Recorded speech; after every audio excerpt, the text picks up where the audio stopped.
Welcome back to Chilling in My 30s after being fired from the Demon King's army. Anime review, episode number 5. Excuse me. We're reviewing the last 2 episodes. They've been released this season. I'll discuss more about that in a minute. So, we pick up left off the last episode of this, where, by the way, Dirt basically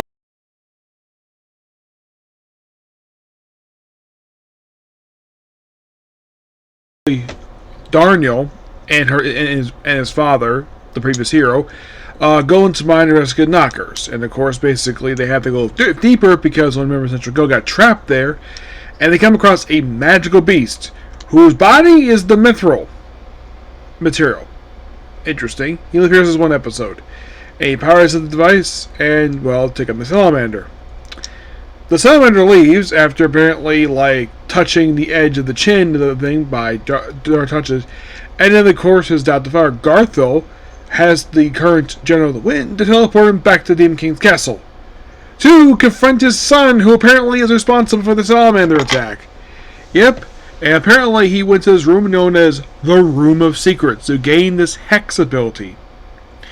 And apparently also traveled the world a little bit. And yeah, then he takes Salamander to go confront his adopted brother Daniel. And of course, basically Mika gives him basically a ring before he takes on his adopted brother. And pretty much basically a lot of basically the final episode is basically him fighting his brother. Yep, fighting him. And it's a good... I do gotta admit, the anime does a really good job of capturing the emotional side of this particular thing. Where they show flashbacks, where, basically... It almost seems like that Bathsheba, that's basically Darthur's adopted brother, it seemed like he was jealous of his brother. Because of the fact that... I don't think it was because of tension, because basically he's like, why is he more popular than I am? Sort of like that. And he's just trying to make his father proud, and we even see apparently he does a partial transformation into what more looks like an actual demon with the horns and have an actual tail come out of his back, lower back. Interesting. Seeing that, I'm like, wow, we have become a demon, become an actual demon. The Salamander himself is easily defeated by everybody else, and of course, basically. Bathsheba basically is removed from his position as one of the 4 generals, and you give 2 choices. Either you repent, start over again as one of the generals, or go to hell. He chooses hell, but Demon King's like, nah, this is boring, I'm gonna banish you instead. Yep, banish him. And he disappears. By the way, that was only his 3rd ever appearance in the entire show. The Demon King. Who never leaves that room. Even though it's the first time we've seen him disappear from his own throne. Yes. And it's a weirdly designed throne room. Where it is like an elevated throne in the middle of nothing. It's basically like a dark pit. I mean, for a throne room, the only time I've ever seen something like this, where the throne, the person was standing, it's elevated in the air like this, was actually in Die Ranger. Yes, they had that there too. But in anime, this is the first time I can think this has ever happened. I'm sure people could probably point to other examples of basically rooms like this, but it's the first time I've ever seen one like this. Then, of course, he comes to the town where he's somewhat forgiven. Mika introduces him to basically Darthur's son, which calls him Big Brother, but technically he's actually the boy's uncle. Yep, and then he goes off later on, staying there for a night, and he goes off to go on a journey to redeem himself, probably atone for his sins, to go on this journey. And as for, there's also stuff about the previous hero per se, where stuff with Central Guild. Now, as for what else is going on here, it's not very clear of exactly what's going to happen next. It does leave it open for another season, because we have this ending where basically you have where Mika and Darthur in the air with their son and catching him in the air before they go right back down the ground. And do I think basically that this might leave it open for season 2? Yes, even though it's been 2 years. Now, I haven't heard anything about a season 2 per se. And it seems like possibly the General of the Wind herself may be sticking around in the village because she assumes Darthor has got feelings for her. I don't know if he does. I'm sure he probably thinks there's a very attractive woman. Also, the whole thing with Darthol, the other female general, it's like there was nothing done with this character throughout this whole show. It's like she misses him, but she doesn't want to look for him. He just disappears from the show with no explanation. As for the air general, well, he doesn't do much anything at all. Yeah. Yeah, but as for what happens to everybody else, don't really know. It leaves the ending is open ended. Just basically, it's like, oh, let's just have the person who fired Darthol in the first episode. Let's have him basically get redeemed and have him walk up. He does stay in the village for a little while in the actual manga, where at one point Shirazasana was out with the brother. But it seems as though they wanted to end it here for some reason. Not sure why. They could have continued a little further. Here's the weird thing about the manga. The manga is an addition to light novels for this series, where there's a grand total of 3. Yes, you heard me correctly. There are 3 light novels in this series. Kind of like Reborn in the Machine. That also is 3. Of course, that's an isekai. This is not. First, we come across where it's a sub only. Actually, we have 2 I can think of, where it is not an isekai. Yeah. But this definitely was a good series. I do like the action here, per se. Do I wish there could have been a dub for this series? Oh, yes. I really wish there was a dub.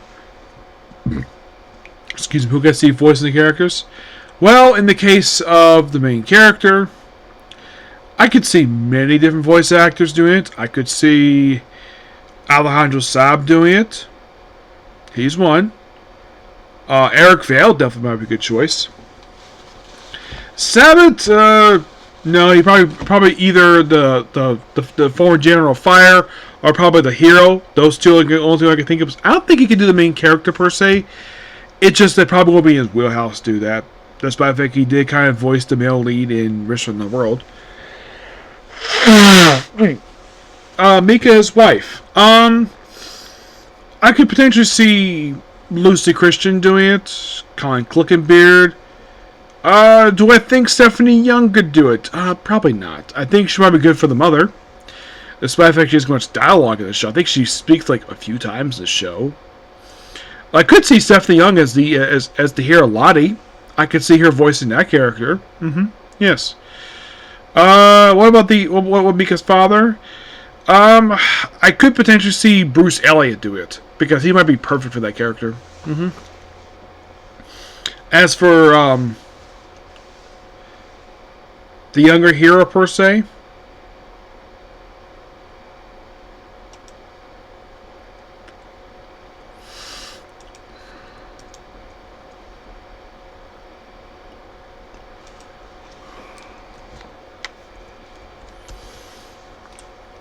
well, let's see. For Bashvea, based on his personality, this one could probably Eric Vale too, maybe. He's a potential one. Kashida. I'm guessing maybe Todd Epicor, maybe, for this character. Yeah. Zabanis.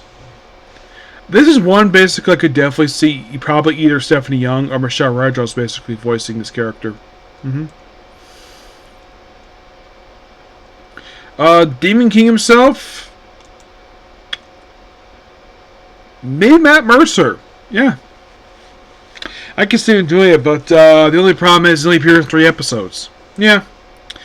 But do I think that the Crunchyroll would do it a dub for this one? I don't know. It's a possibility. Unlike in the case of...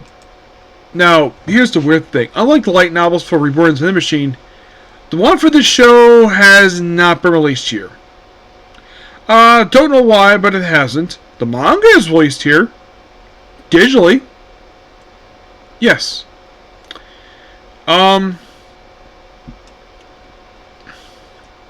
Yeah, the manga has been released here digitally on the Kashida K app, on the K manga service.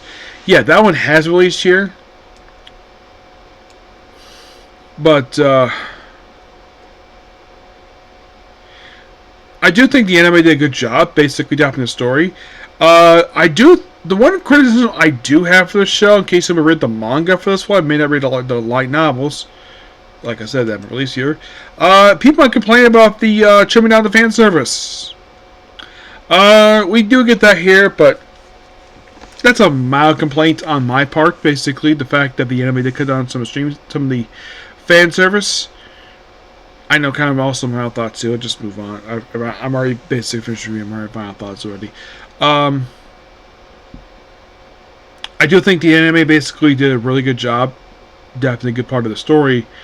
But as for if there could be a season 2 for the series, yes, I could definitely think so. Given the fact there's still plenty of manga, plenty of source material to adapt. If you probably want to take a guess how much the first light novel adapted, I have no idea.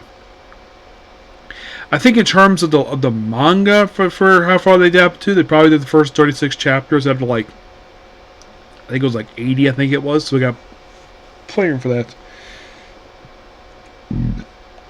Excuse me. When? I don't know. If in fact there could be a season 2, do I want a season 2? Oh, heck yes, definitely. But as of currently, here's the weird thing about this show. This show was the second to most recent series released from Encourage Films. The most recent show they released, I think just wrapped up just past June. A series known as The Gorilla God's Go-To Girl. That's the most recent thing they released. And that apparently was the first release in 2 years. Yes, so the first series they released was back in 2012, which was, I kid you not, 7 freaking years after the studio first opened. Yeah, studio back in 2008. And the first series they did was a series known as Savoger. Yes, it was a manga that looks like it probably was one of those things where they didn't finish adapting it. Is it on Crunchyroll? Yes, it is. There's also Intama, which was released 3 years later. Yeah, 3 years later. Back in 2015. Then 2 years later, in 2017, released 1, 2, 3 anime. First second season of Lokama, We Love Rice, and Hiroja My Hero.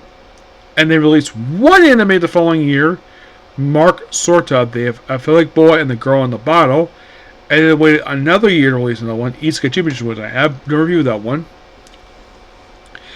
And then a year later we had In Order a Rabbit, Bloom, and then the next anime come for almost 2 years. Yeah, 2 years. With Demon. And then this one came a year later, and then the most recent one aired exactly 2 years after the previous series did. Yeah. But the first thing apparently they released was the original net anime known as Onita. And then it was Maoke no Kofu. And then Girlfriend Note. That was in 2016. That probably was released between Etma. And then there was one in 2021. And Ultima Naya Kahubaru. And apparently they do have one series in the year right now. Well, I think maybe they realized they could use it for called Atomakan. Yes. Excuse me. Where it was released all a period of 1 day.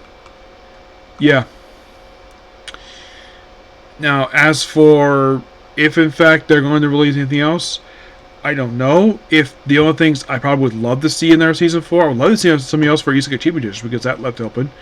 And this series. Yes. I've only seen 2 series in the studio. They're not a bad studio per se. Apparently the employees who work for the studio is only 7 people. That could explain why there hasn't been many series released in the studio. That could probably explain it. Yep, it's not like Mappa, Wit, Bones, or Toei with the big studios. It's probably one of the more small studios in Japan. Yep. But yeah, that's pretty much that particular video. Please be sure to like, comment, subscribe, turn notifications. Next up we have is One Piece. Yep, we're going back to talk about the Egghead arc, which They're not at AK yet. They're basically in between there. Okay, thanks you. Bye.